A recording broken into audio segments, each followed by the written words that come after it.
সকালে নাস্তাটাকে বানানোর আগে হালকা কিছু কাজ ছিল, মানে এই ডাইনিং টেবিলের চেয়ারের কভারগুলোকে গতকাল ধুয়ে দিয়েছিলাম। তো এগুলো শুকিয়ে গেছে, তো ভাবছি এগুলোকে আগে চেয়ারে লাগিয়ে তারপরে নাস্তাটা বানাবো। তো আজকে নাস্তায় কি কি বানাবো সে সব কিছু আজকের ভিডিওতে শেয়ার করব। হয়তো টাইটেলটা দেখেই বুঝতে পেরেছেন। নমস্কার, আমি লিপি সাহা। হ্যালো এভরিওয়ান, কী অবস্থা, কেমন আছেন সবাই? আশা করছি খুব ভালো আছেন সবাই। আমরাও ভালো আছি আপনাদের আশীর্বাদে, ঈশ্বরের কৃপায়। আর আপনারা যে যেখান থেকে আমার ভিডিওটা দেখছেন সবাইকে অনেক অনেক ওয়েলকাম আমার নতুন আরও একটা ভিডিওতে।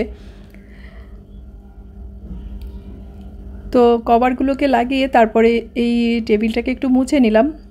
তো টেবিল ক্লথটা তো আমি পাতি না, মানে চেয়ারের সাথে ম্যাচিং করাই টেবিল ক্লথটা আছে, তো ওটাকে আর কি পাতিনি। তো আজকে হচ্ছে এই যে খাসির মাথা দিয়ে বুটের ডাল রান্না করব।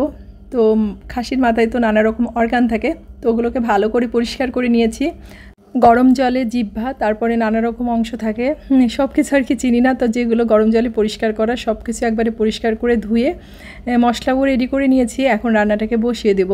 তো তেল গরম হয়ে গেছে, তার মধ্যে তেজপাতা, গোটা গরম মশলা দিয়ে একটু নাড়াচাড়া করে নিলাম। এই যে তারপরে পেঁয়াজ কুচি করে রেখেছিলাম, তো সেগুলোকে হালকা একটু নেড়ে নিয়েছি, মানে ভাজা ভাজা করিনি। তারপরে যে বাটা মশলাটা ছিল, ধনে, জিরে, আদা, রসুন, তো সেই পেস্টটাকে দিয়ে এখন হচ্ছে একটু শুকনো মরিচের গুঁড়া আর হলুদের গুঁড়া দিয়ে মশলাটাকে একটু ভালো করে কষিয়ে তারপর হচ্ছে মাথাটাকে দিয়ে দিব। তো এর মধ্যে একটু লবণও দিয়ে দিলাম যাতে মশলাটা আর কি তাড়াতাড়ি কষানো হয়ে যায়।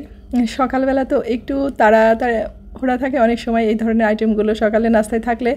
যদিও ভেবেছিলাম একটু তাড়াতাড়ি করে রান্নাটা বসাবো, তারপরে নানা রকম কাজ করতে করতে স্নান করে আসতে একটু দেরি হয়ে গেছে। তো এই যে হালকা করে জল দিয়ে তারপরে মশলাটাকে একটু কষিয়ে নিব।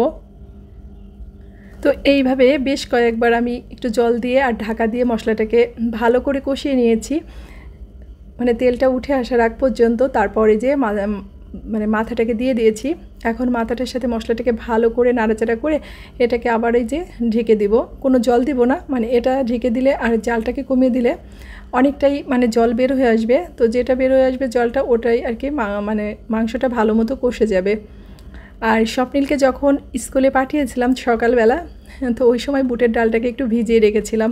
তো প্রায় 2.5 ঘন্টা 3 ঘন্টা হয়ে গেছে, ডালটা ভালো মতো ভিজে গেছে। তো ওটাকে এজন্য আর কি আলাদাভাবে সিদ্ধ করব না। আর এই যে এদিকে হচ্ছে মশলা মানে মাংসটা ভালো মতো কষে গেছে। তো এরপর যে আরেকবার একটু ঢাকা দিয়ে আরেকটু ভালো করে কষিয়ে নেব, কারণ যত ভালো করে কষানো যায় তত ভালোই কিন্তু রান্নার স্বাদটা হয়।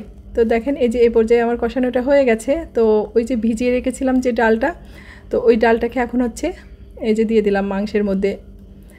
তো ডালটাকে সিদ্ধ করে দিয়ে যায় হাফ, আবার অনেক সময় মানে হাতে সময় থাকলে 2-3 ঘন্টা আগে ভিজিয়ে রাখলে সেটাও ভালো হয়। তো আমি আজকে সিদ্ধ করিনি, এভাবে ভিজিয়ে রেখে আর কি দিলাম। মশলার সাথে ভালো করে কষিয়ে নিতে নিতে এটা আর কি ডালটা নরম হয়ে যাবে। তো আমি মাঝে মাঝে হালকা করে একটু জল দিয়েছি, মানে অল্প পরিমাণে, আর মশলাটাকে সাথে ডালটাকে ভালো করে কষিয়ে নিয়েছি। তো এই পর্যায়ে ডালটা কিন্তু অনেকটাই নরম হয়ে গেছে। আর এই ডালটা তো একটু আস্ত থাকে, তাই মানে এটা খুব বেশি মানে ভেঙে যাবে নাড়াচাড়া করলে। তো আমি এর মাঝে ঝোলটা দিয়ে আর একটু ভাজা মশলা দিয়েছিলাম। তো আমার ডালটা রান্না শেষ হয়ে গেছে। ভাজা মশলাই ছিল হচ্ছে একটু গরম মশলা, মানে এলাচ, দারচিনি, একটু জিরা, ধনে, একটু গরম, মানে এইগুলোকে একটু শুকনো কলাই টেলে গুঁড়া করে নিয়েছিলাম। তো সেটা দিয়েছিলাম, সেটা আর কি স্কিপ করে গেছি, দেখাতে পারিনি। তো যাই হোক, এই যে রান্নাটা শেষ।